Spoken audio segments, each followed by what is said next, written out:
Hello जी, welcome to common entertainer. मेरा नाम है ललित और आज हम बात करने वाले हैं केजीएफ चैप्टर 2 की कुछ अमेजिंग हिडन डिटेल्स के बारे में। शुरुआत करते हैं मूवी के स्टार्टिंग सीन से, जहां पे हमें रॉकी के बचपन का सीन दिखता है और उसकी माँ कह रही होती है कि एक राजकुमार अपनी नाव में अकेले बिना किसी से डरे समुद्र में निकल पड़ता है। यहाँ पे मेकर्स हमें मूवी की स्टार्टिंग में ही मूवी की एंडिंग बता रहे थे, लेकिन हम में से किसी ने भी इस डिटेल पे ध्यान नहीं दिया। सेकेंड डिटेल आती है जब रॉकी रमीका सेन से मिलने जाता है और रमीका कहती है कि मैं तुम्हारा सब कुछ छीन लूंगी, और रॉकी कहता है कि वॉर हुई तो जीतूंगा तो मैं ही। और उसके बाद रॉकी रमीका को एक सल्यूट करता है और वहां से चला जाता है। तो रॉकी इस वक्त जो सल्यूट कर रहा था उसका हाथ बिल्कुल नीचे रहता है और हम अच्छे से जानते हैं कि ये सल्यूट इंडियन नेवी का है। तो क्या इस सल्यूट से रॉकी हमें कोई इंडिकेशन दे रहा था मूवी के एंड सीन का?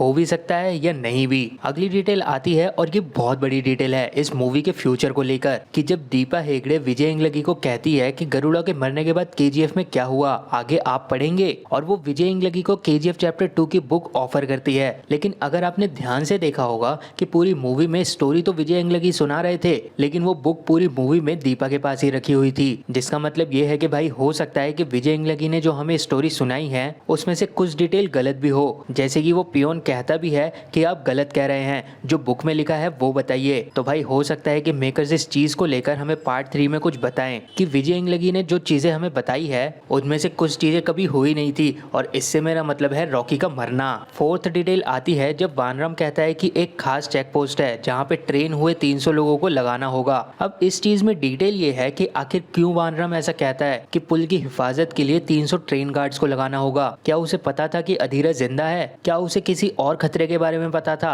जिसका आइडिया ऑडियंस को अभी तक लगने ही नहीं दिया है मेकर्स ने? और उस पुल का क्या सीन था? क्यों इसकी हिफाजत के लिए वानरम ने 300 लोगों के लिए बोला था? क्योंकि भाई हम जानते हैं कि केजीएफ जब से बना है तब से वानरम केजीएफ की हिफाजत कर रहा था, तो उसे केजीएफ के बारे में सब कुछ पता था, वो भी बहुत अच्छे से। अगली डिटेल आती है केजीएफ फ्रेंचाइजी की न्यू मूवी सलार से रिलेटेड। तो सीन ये है कि कुछ फैंस का मानना है कि केजीएफ चैप्टर 2 के फरमान ही सलार होंगे, और इस थ्योरी में दम भी है, क्योंकि केजीएफ चैप्टर 2 में इतने सारे लोग थे लेकिन सिर्फ और सिर्फ फरमान को ही कैमरा साइड पे क्यों रखा गया, उसे ही सेंटर पॉइंट क्यों माना गया? साथ में फरमान के लॉकेट का भी सीन हमें दिख रहा है। उसके अलावा सलार की माँ का रोल जो प्ले कर रही है वो वही है जिन्होंने फरमान की माँ का भी रोल प्ले किया है। तो भाई हो सकता है कि फरमान ही सलार हो। लेकिन अब आप सोचोगे कि फरमान तो मर गया था, तो सीन ये है कि फरमान को मरते हुए हमने कभी देखा ही नहीं है। साथ में अगर फरमान मरा भी होगा तो उसके गले पे तलवार रखी गई थी, तो उसकी गर्दन को काट कर ही मारा गया होगा, लेकिन जिसे फरमान बनाकर कफन में लाया गया था उसका सर भी था। सिक्स्थ डिटेल आती है जब अधीरा ने रॉकी को गोली मारी थी, उस वक्त अधीरा ने उसे ऐसे ही नहीं छोड़ दिया था। अधीरा भी बहुत दिमाग वाला बंदा है। अधीरा को लग रहा था कि रॉकी अब मर जाएगा, क्योंकि गोली मारने के बाद अधीरा ने केजीएफ में न किसी को आने दिया न केजीएफ के अंदर किसी को जाने दिया। इसीलिए हमें रॉकी का इलाज करते हुए केजीएफ का एक मजदूर दिख रहा था, ना कि कोई डॉक्टर। लेकिन रॉकी जिंदा बच गया, जिसकी उम्मीद किसी को नहीं थी। नेक्स्ट डिटेल आती है जब रॉकी इनायत खलील के पास जाता है, तब वो बहुत सारा कैश और बहुत सारा सोना लेकर जा रहा था, लेकिन हमें रॉकी उस वक्त इंटरनेशनली एयर इंडिया के प्लेन में जाता हुआ दिखता है। लेकिन लीगली रॉकी इतना सारा सोना और इतना पैसा लेकर एयर इंडिया के प्लेन में ट्रेवल नहीं कर सकता। तो आखिर कैसे ये सब पॉसिबल हुआ?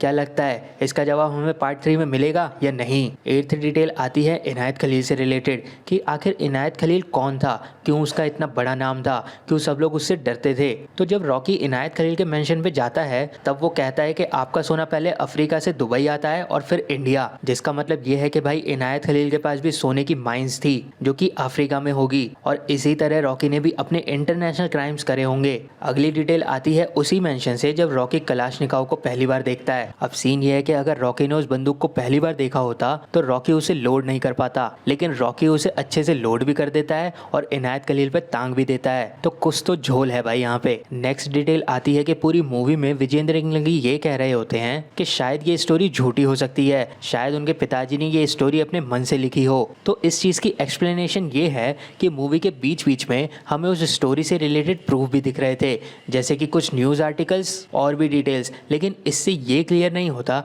कि क्या सही में विजय इंगलगी ने जो स्टोरी सुनाई है वो सही है या नहीं। तो दोस्तों ये वीडियो सिर्फ पार्ट 1 है केजीएफ मूवी की हिडन डिटेल्स के बारे में। अगर आपको इस वीडियो का नेक्स्ट पार्ट भी देखना है तो मुझे कमेंट बॉक्स में जरूर बताएं। साथ में अगर आपको भी कोई डिटेल पता हो इस मूवी से रिलेटेड तो मेरे साथ कमेंट बॉक्स में जरूर शेयर करें। बाकी अगर आपको ये वीडियो पसंद आए तो वीडियो को लाइक कर दीजिए, हमारे चैनल को सब्सक्राइब कर दीजिए। आपसे मिलते हैं जल्दी ही।